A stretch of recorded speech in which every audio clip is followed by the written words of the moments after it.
Kihon? It's going to vary quite a bit from style to style, but from my Shotokan background, Kihon is always, when you're punching or blocking, you're using hikite, whether it be like a chokuzuki or agiyuki or sotoke or there's always gerambai, and there's a way to do it. You're tucking the elbow back, it's in a certain place. Some styles will have it low, some styles will have it high.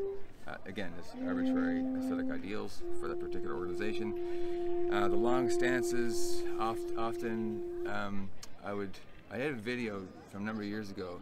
It was entitled, "Is there too much emphasis on hip rotation in Shotokan?" A lot of people misinterpreted what I was trying to say. I didn't say hip rotation is not important, but I said, too much for emphasis. hours and hours and hours as black belt over the years, we'd stay in Zenkutsudashi and it'd be boom, back, boom, and just rotation, rotation, rotation. And all these very high-ranking masters come to teach variations of the same thing. Exactly. To high-ranking black belts. Exactly. But there was never any, and I'm not saying that you don't do this in Shotokan, but that particular drill, it focuses on utilization of hip movement.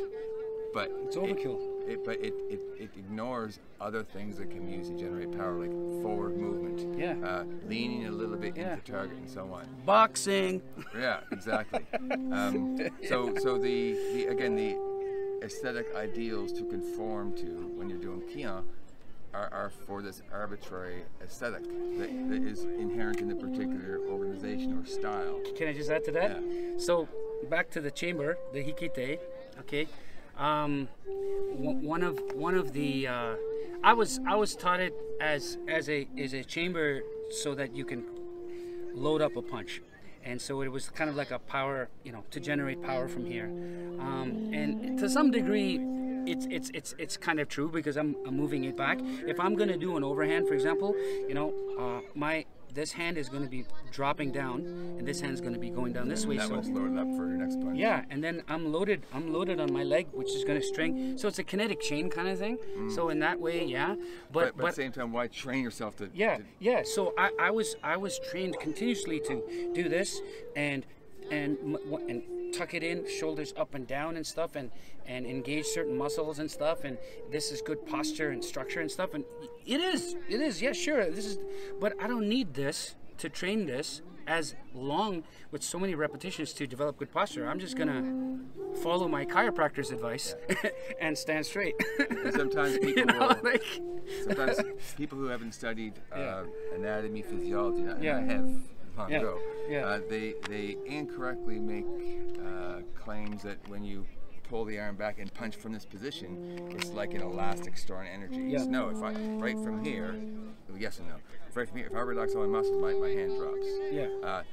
The muscles are stretched, the fascia is stretched, but not in a way that's going to create explosiveness. Correct. The way fascia and muscles work, for muscles, if you look at the actin myosin fibers, as you stretch a muscle, they kind of come apart.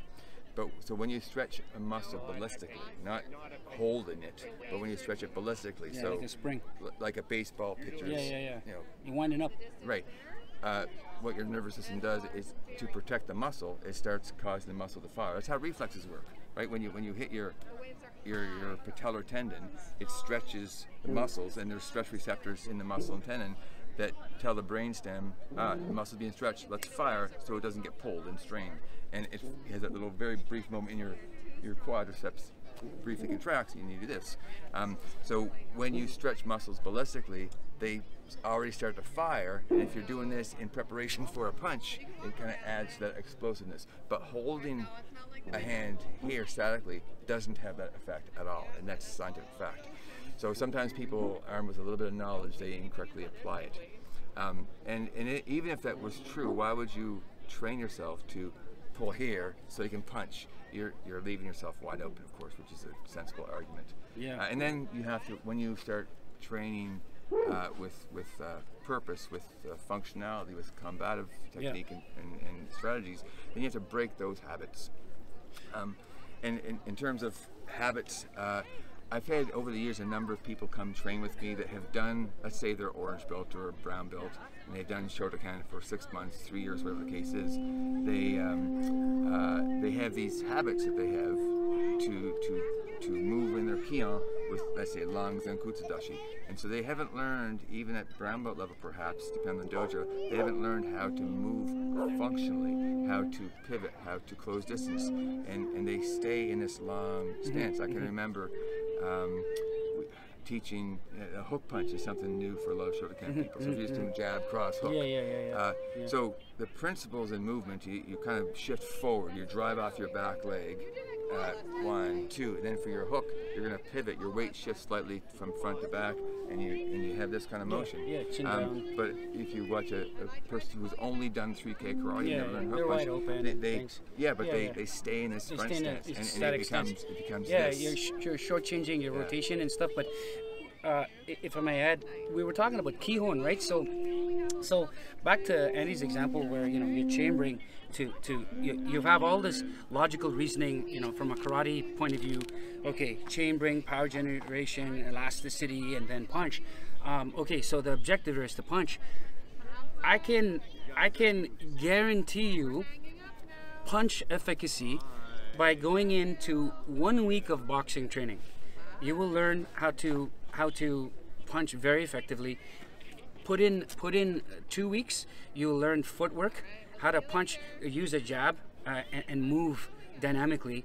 And you put in more time into boxing, for example, you're going to see dynamic footwork that's directly related to Zenkutsu Dachi, Nikawashi Dachi, Kosa Dachi, and all the Dachis. You're going to see this. It's like a movie with what you call it, frames, right?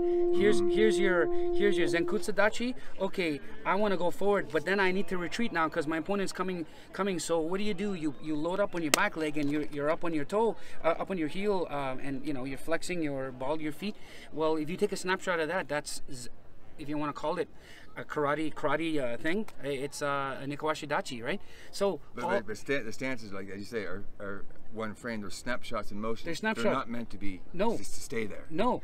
So my point is, if we're gonna go back to Kihon, if I'm going to use Kihon, my purpose of my Kihon is dynamic footwork, then my Kihon is going to be expressed like dynamic footwork Kihon that's from boxing. Okay, so I'm gonna have a narrow stance. I'm gonna be bouncing and shifting, not staying in one stance, but if I have to elongate and get into an angle or a penetration step and stuff, I'll use the body mechanics behind the Zenkutsu Dachi and all these things. You know what I'm saying? So like, Andy and I were talking, the Kihons now, we wrote down too about the evolution, right? The Kihons have evolved now. And so we were talking. Well, for some people. Yeah, for some. And again, the evolving based on purpose, right? So for me, I wanted to get more efficacy in fighting ability, right? So I cross-trained in combat sports. Easy. That's it. And I made connections to what I'm doing now. So, when people look at us, and without even knowing what we do, they would say, oh, he's a BJJ guy. And he moves really well, by the way, on the ground. And they would look at me and they say, oh, I'm a Wing Chun guy, or I'm a boxer. But I borrow ideas from there. You know what I mean? I borrow those ideas, and they're my Kihon now. So if you want to talk about that, like how you were saying your Kihon, your Kihon is, for example, your jab, your cross, your hook, right? And yeah, so so back in 2020, I officially left my old Shotokan organization. I've talked about this a number of times in different podcasts. People have headed me on, but I was when I wrote my current curriculum, I was preparing it for getting into the World Combat Association. Peter right? Considine, Well, my entire curriculum. Okay. Ian Abernethy is I think his official title is the head coach of the WCA. Anyway, there's a number of requirements I had to have an approved syllabus. I didn't have to do Kihon, but I felt I should, and I really struggled with what to do. Did I want to keep the Shotokan Kihon that I had learned? Or did I want to ditch it all together? Did I want to change it? And I think it was Ian that at the 2019 residential, when I was talking to him, he said sometimes he has Kihon that kind of mirror pad work. And so I said, that's what I'm going to do. So first I decided what kind of pad drills I want to do that can be that are relevant and kind of transferable to actual fighting. And then I developed the Kihon to mirror the pad work. So let's say if it's jab, cross, or cross. We're in a natural stance. None of my Kihon has like Zenkutsu Dashi, you know, as Shotokan version. It's all Kumite Dashi. Yeah. So it's free flowing. Yeah. So what we do, jab, cross, hook, cross. We start in a fighting stance. It's our boxing, shoulders are boxing up. basic. Yeah. Our chin is down a little bit. Yeah. And we shift forward for our Kizamizuki, our jab. Then we rotate for our Yakuzuki. And I do allow the heel to come up. I don't want the heel down, because that heel down is good for stability, not good for movement. It's good for grappling or striking from very, very close range, but from full extension, you don't want your heel down. Your heel up is your gas pedal. Yeah. And so then you get the hook, jab, cross, hook, cross. So Musashi said you can only fight the way you train. So I take that to heart. So if you want to be able to move with good footwork, pivot off, find angles, explode, distance manipulation, then you have to train that way, and you cannot be stuck in static stances. But I got to clarify, what you're doing, and there's not a slight, is influenced by boxing. Yeah, although I never boxed. You never boxed. No.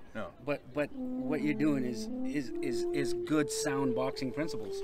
Yeah. No, right? I would admit that if I were to go to a boxing club, I'd have a lot to learn. Yeah. Okay. But I'm just using what seems to be a functional way of striking. Yeah. Right? Yeah. And so I did a fair bit of competing. Now, Shobuipan, in the JKA ISKF, that model, it rewards fast, explosive single attack. So I had footwork for that. So I wasn't. I knew how to move.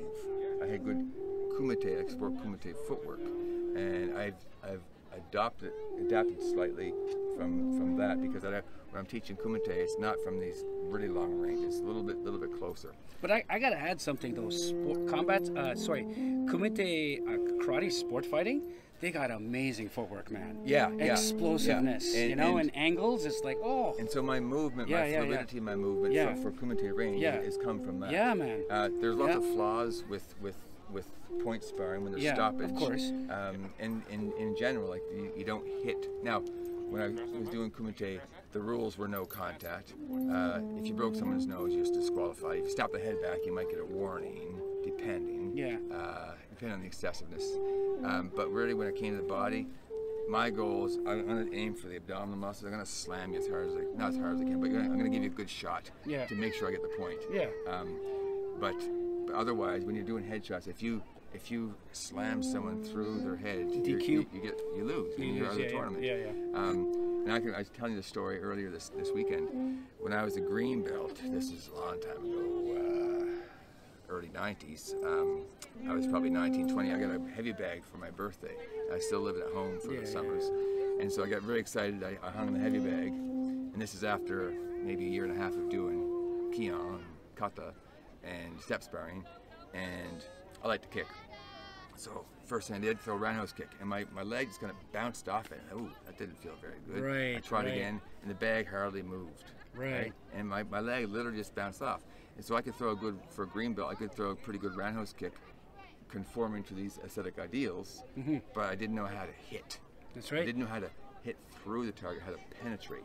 Right. And because you're hitting air molecules. Right, and they have very little resistance. my leg is, with these chicken legs, they're pretty aerodynamic. They cut through the air pretty good. Yeah. So and I didn't learn from anyone, but I just started hitting stuff and figuring out, and watching some videos, watching some Muay Thai fighters and how they throw the hip through the target line. And it's because when you're doing kumite for scoring points, the mechanics are different than crushing. If you're kicking to crush, it's a whole different thing than kicking to tag. Right? They cut kick. Yeah. And so I had to play with that by actually hitting things, which sounds like stupidly common sense. No, but you were informed by so here it is, right? To me, that's cross training right there, right?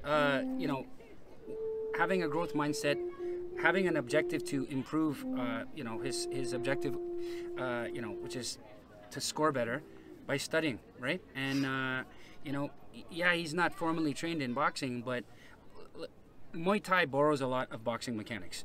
They do. They're not as specialized as a boxer, but they're pretty effective for that game that they play, and that's what he did. He adopted that, right? And same as I was saying before, my Kihon for striking now comes from combat sport. A lot of stand up is boxing, and I've learned that posture. So my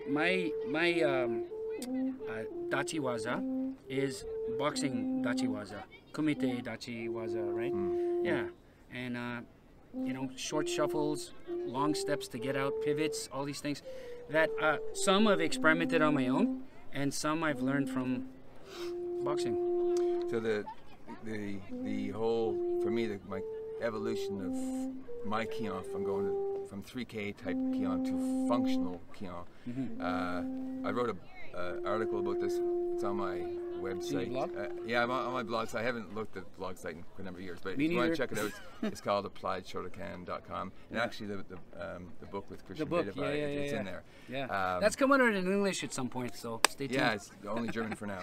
And also I have a video on it, and the title of it is Kihon is a tool, not a goal. And the whole premise behind that is we should be using Kihon as a tool to develop functional biomechanics that work. So tools to move how you want to fight. It's not a goal to achieve pretty Kihon for the sake of doing pretty Kihon, which is very much the 3K thing. Because if you look at the 3Ks, the kata, Kihon, kumite, and Ian talks about this, never shall the three meet. There's no integration of them. I got a question about that though. Like to be honest, I was never familiar with that term until I 3K? hung out with you guys. Yeah. Yeah. Like where did that come about? It's that term. Japanese. Is it? Yeah. So the Japanese forms of karate, kata, Kihon, kumite, 3K, and that's supposed to be like the focus of your training. So it's a thing. So it's written somewhere. 3K. I don't know if it's written, but we talk about it constantly. Yeah. I know the three. Yeah. I know those Ks, but I've never. I know those three. I know the three particular Ks. But I never heard of the word with 3 and K on it. I've never heard. Not all karate that. people are familiar with that. Yeah. So that's what I'm thinking. So in my syllabus, I have 3 Ks, but a bunch of other stuff too. Yeah. But my kata is just kata. My Kihon is the functional Kihon. Yeah. My kumite, there's no step sparring. It's all natural movement. But I also. So your 3Ks look. It's a different 3K basically. Yeah, it's so there's separation. 3K 2.0 plus a whole bunch of other things we do. So based on my bit of BJJ, there's some simple ground fighting. And they're all related. Yeah, and as they should be. But yeah, I integrate them, right? Yeah. So in a typical 3K club, all right, you start off with some Kihon, and then you put that aside. Let's do basadai, so some kata. You put that aside, and now let's do some kind of kumite, whether it be step sparring or semi-free or free sparring, and they don't connect the 3Ks. Yeah. Whereas we should blend them. So my Kihon, because it's functional, let's develop biomechanics. So let's do some kumite. I want you to try to make that work in your kumite. In the new waza and the naga waza we do, the throwing. So that like one of the drills we did. We're going to catch the punch, we're going to take them down, and we're going to flow into some ground fighting. And we'll strike from the ground, we'll choke from the ground, we'll sweep from the ground. So they're all blended together as they should be. So it's a holistic approach to all these different skill sets. Yeah. I think that's the way it should be. Well, guys, thanks for watching. If you made it this far into the video, we really appreciate it. Karate Unity signing out. Don't forget to like, follow, and all that social media stuff. And yeah, I'm Applied Shotokan, so you can find me on my YouTube channel, if you're not watching there right now, Applied Shotokan, also Instagram, and I also have a Facebook group, we've got quite a few members there. Yeah, so feel free to make some comments, like, share, comment. Yeah, until next time, brother.